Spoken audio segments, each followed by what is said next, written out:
Hello students, in our last video we are discussing about error and difference between accuracy, precision और हमने एक definition पढ़ी थी resolution की। ठीक है, तो आज हम इनको एक बार रिपीट करके और आगे कंटिन्यू करेंगे। ठीक है, एरर के बारे में हमने देखा था कि किसी भी मेजरमेंट में कुछ ना कुछ कमी रह जाती है और उस कमी के कई रीजंस हो सकते हैं। ठीक है, कमी मतलब अनसर्टेनिटी होती है, आपको कभी भी एग्जैक्ट वैल्यू नहीं मिलती है और ये जो अनसर्टेनिटी होती है यही एरर कहलाती है। ठीक है, फिर हमने देखा था difference between accuracy and precision. Accuracy में हमने देखा था डेफिनेशन मैंने आपको लिखवा दी थी, प्रिसीशन की भी लिखवा दी थी, रिजोल्यूशन भी लिखवा दी थी। ठीक है, मैं आपको इसको विद एग्जांपल बताती हूँ कि इसका क्या मतलब है। ठीक है, चलें देखें। फॉर एग्जाम्पल से समझिए। देखिए, अगर आपके पास इंस्ट्रूमेंट है और आप उससे रीडिंग ले रहे हो, ठीक है, तो आप सपोज करो एक लेंथ की आपके पास वैल्यू है। Suppose a true value of length की जो ट्रू वैल्यू है आपकी वो है इज नियर 3.578। ये आपके पास लेंथ की ट्रू वैल्यू है और ये है सेंटीमीटर में, क्योंकि लेंथ है तो ये किस में होगी, सेंटीमीटर में या मीटर में होगी।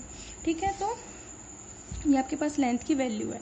ठीक है, ये तो है एग्जैक्ट वैल्यू 3.578। फिर आप इसको क्या करते हो, मेज़र करते हो किसी भी पर्टिकुलर इंस्ट्रूमेंट से। ठीक है, तो जब आप इसे इंस्ट्रूमेंट से, जिस भी इंस्ट्रूमेंट से आप इसको मेज़र कर रहे हो, उसकी जो रिजोल्यूशन है, ठीक है, तो मैं इसको बता देती हूँ। In one experiment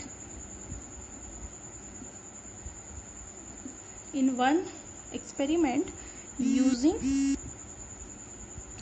a measuring instrument of resolution 0.1 centimetre, यानी कि आप एक इंस्ट्रूमेंट से इस लेंथ को मेज़र कर रहे हो जिसकी रिजोल्यूशन कितनी है, 0.1 सेंटीमीटर। ठीक है, द मेजर्ड वैल्यू, जब आप उससे मेज़र कर रहे हो तो जो मेजर्ड वैल्यू है, the measured value is 3. Suppose करें आप 4 सेंटीमीटर। ठीक है, तो आपने मेज़र क्या की, 3.4 सेंटीमीटर। तो यहाँ पे एक्यूरेसी इसकी कितनी हो गई, 3.4 सेंटीमीटर, क्योंकि एक्यूरेसी की डेफिनेशन हमने क्या पढ़ी थी, ये भी देखो, accuracy of a measurement is a measure to how close the measurement is to the true value, यानी कि जो आपने मेज़र किया है वो मेजर्ड वैल्यू ट्रू वैल्यू के कितना करीब है, वो एक्यूरेसी होती है। अब आपकी जो एग्जैक्ट वैल्यू थी वो तो थी, यहाँ पे मैं बता देती हूँ, तो ट्रू वैल्यू तो कितनी है आपकी, 3.578 सेंटीमीटर। ठीक है, मेजर्ड वैल्यू कितनी है आपकी, मेजर्ड वैल्यू है 3.4 सेंटीमीटर। रिजोल्यूशन कितना है, रिजोल्यूशन है 0.1 सेंटीमीटर, यानी कि वो इतना छोटा नाप सकता है, स्केल या जो भी आपने इंस्ट्रूमेंट लिया है इससे छोटा नहीं नाप सकता। ठीक है, तो ये रेशो है मैक्सिमम लेंथ और मिनिमम लेंथ का, वो है 0.1 सेंटीमीटर। तो आप यहाँ पे देख रहे हो कि ट्रू वैल्यू ये है, मेजर्ड वैल्यू ये है, रिजोल्यूशन ये है। तो एक्यूरेसी तो ये हो गई, और अभी तो आपको सिर्फ मैंने एक ही बच्चे का बताया है, एक स्टूडेंट ने ये लिया है, तो पहले स्टूडेंट ने तो ट्रू वैल्यू के कॉरस्पॉन्डिंग मेजर्ड वैल्यू और रिजोल्यूशन इतना है उसका। ठीक है, अब आप ये देखिए कि एक दूसरा बच्चा है, वो क्या कर रहा है, वो भी क्या कर रहा है, वैल्यू को मेज़र कर रहा है, तो ट्रू वैल्यू तो उतनी ही रहेगी, ट्रू वैल्यू थोड़ी ना रहेगी, चेंज होगी। तो स्टूडेंट सेकंड भी क्या कर रहा है, रीडिंग ले रहा है। ठीक है, ठीक है, तो ये तो आप ले लीजिए for student first with first instrument. तो अब की बार मैंने क्या किया, इंस्ट्रूमेंट चेंज कर दिया और स्टूडेंट भी चेंज कर दिया। ठीक है, उसने भी कुछ रीडिंग्स ली। ठीक है, now for second student with second instrument, उसके लिए उसने जो मेज़र की वैल्यू है ना, मेजर्ड वैल्यू जो है उसकी वो कितनी है, उसने मेज़र कर ली 3. ये ले लो आप 3 पॉइंट, सपोज करो उसने 3.38 सेंटीमीटर मेज़र की, और रिजोल्यूशन उसने जो इंस्ट्रूमेंट अब की बार काम लिया उसका जो रिजोल्यूशन है वो है 0.01 सेंटीमीटर। ट्रू वैल्यू तो यही रहेगी फिक्स, लेकिन इसने सेकंड बच्चे ने मेज़र की इतनी और उसका इंस्ट्रूमेंट था ये। तो दो अलग अलग बच्चे लैब में थे, उनको दो अलग अलग इंस्ट्रूमेंट दे रखे थे, हर एक की रिजोल्यूशन अलग थी। ये तो 0.1 सेंटीमीटर मिनिमम नाप सकता है और ये 0.01 सेंटीमीटर। तो किसकी ज़्यादा एक्यूरेसी है और किसका ज़्यादा प्रिसीशन है, आप कैसे पता लगाओगे? ठीक है, तो मैं बताती हूँ आपको। स्टूडेंट फर्स्ट की मेजर्ड वैल्यू ज़्यादा क्लोज है ट्रू वैल्यू के, या स्टूडेंट सेकंड की वैल्यू ज़्यादा क्लोज है ट्रू वैल्यू के? आप सभी यही कहोगे कि मैम स्टूडेंट फर्स्ट की ज़्यादा क्लोज है, क्योंकि 3.4 3.578 के ज़्यादा क्लोज है बजाय 3.38 के।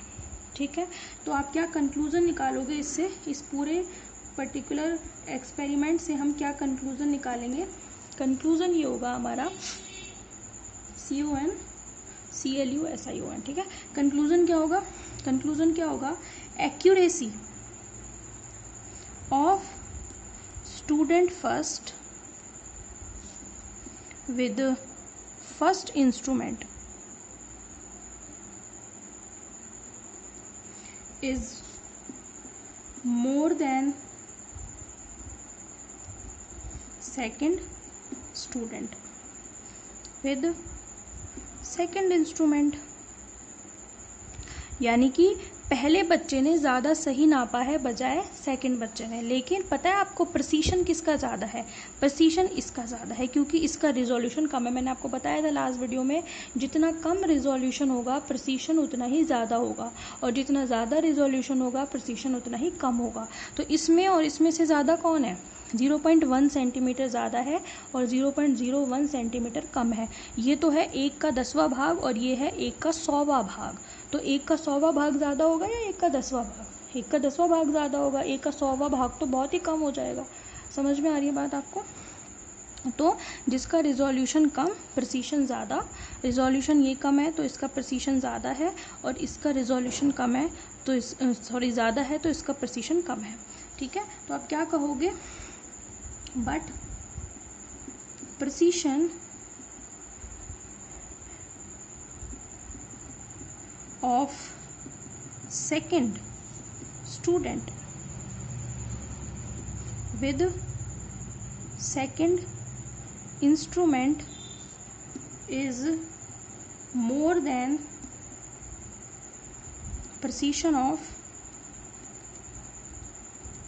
first student with first instrument। क्यों? वो इसलिए क्योंकि since resolution of second instrument is less than the first instrument. तो जितना कम आपका रिजोल्यूशन होगा, ठीक है, प्रिसीशन उतना ही ज़्यादा होगा। ये आप ध्यान रखें। तो अंतर समझ में आ रहा है किस किस में? एक्यूरेसी में, प्रिसीशन में, और रिजोल्यूशन का मतलब समझ में आ रहा है आपको? आई होप इसमें आपको कंप्लीट आपको समझ में आ गया होगा।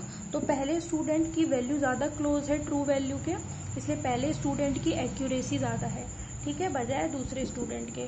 ठीक है, पहले स्टूडेंट ने जिस इंस्ट्रूमेंट का यूज़ किया उसका रिजोल्यूशन क्या है? ज़्यादा है, जबकि दूसरे का रिजोल्यूशन कम है। तो रिजोल्यूशन इसका कम है तो प्रिसीशन इसका ज़्यादा होगा, रिजोल्यूशन इसका कम है इसलिए इसका प्रिसीशन ज़्यादा होगा। ठीक है, इसका ज़्यादा है, इसका तो प्रिसीशन ज़्यादा है और इसका प्रिसीशन क्या होगा? कम होगा। ये ध्यान रखना, इसका रिजोल्यूशन कम है, प्रिसीशन ज़्यादा है, इसका रिजोल्यूशन ज़्यादा है इसलिए प्रिसीशन इसका कम है। ये एरो मैंने प्रिसीशन के लिए लगाए हैं। ठीक है, तो इसका प्रिसीशन ज़्यादा है, ये है प्रिसीशन और ये है प्रिसीशन के लिए। समझ में आ गई? आई होप आप ये वीडियो जैसे बार बार रिपीट करके पढ़ेंगे ना, प्ले करके रिप्ले करके बार बार, तो आपको समझ में आएगा। ट्राई तो करो, कोशिश तो करो। कुछ नहीं समझ में आता तो आप मेरे को कमेंट करो, फिर मैं आपको चाहे तो बाद में रिपीट कर दूँगी, ठीक है। बट ऐसे नहीं पार पड़ेगी कि आप पढ़ ही नहीं रहे हो, ठीक है। तो पढ़ना तो सभी को ज़रूरी है भाई, ठीक है भाई। तो अभी हमने एरर के बारे में समझ लिया, प्रिसीशन एक्यूरेसी में डिफरेंस समझ लिया, और रिजोल्यूशन के बारे में भी हमने फाइंड आउट कर लिया, ठीक है। अब आप देखें, एरर जो होती है वो दो तरीके की होती है। Error is of two types. कौन कौन सी? नंबर 1 होती है आपकी सिस्टमैटिक एरर, ठीक है। और नंबर 2 होती है आपकी रैंडम एरर।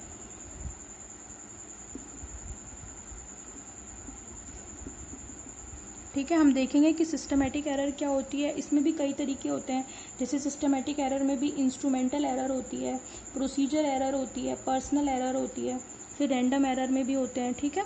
तो सिस्टमैटिक एरर से क्या मतलब होता है? सिस्टमैटिक एरर क्या होती है? वो एरर होती है जो कि एक डायरेक्शन में होती है, ठीक है। तो अगर आप डेफिनेशन देंगे किसकी? सिस्टमैटिक एरर की,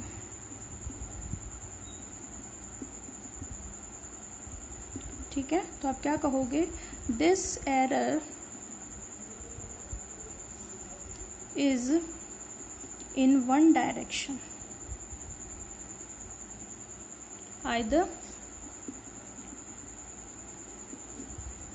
either पॉजिटिव और नेगेटिव, यानी कि या तो ये पॉजिटिव होगी या नेगेटिव होगी, एक ही डायरेक्शन में होगी, इसके अलावा कोई नहीं होता, ठीक है। This error is in one direction, either positive और नेगेटिव, ठीक है। अब इस एरर में भी कुछ सोर्स होते हैं, सिस्टमैटिक एरर के कई सोर्स होते हैं, जैसे होती है इंस्ट्रूमेंटल एरर, इम्परफेक्शन और प्रोसीजर एरर, और तीसरी होती है पर्सनल एरर, ठीक है, जिसके बारे में हम इन नेक्स्ट वीडियो डिस्कस करेंगे। इस वीडियो में इतना ही रखते हैं, ठीक है। मेरे को कहीं काम है, जाना है, तो इस वीडियो में इतना ही रखते हैं। In our next video we will discuss about the types of systematic error, ठीक है। Thank you.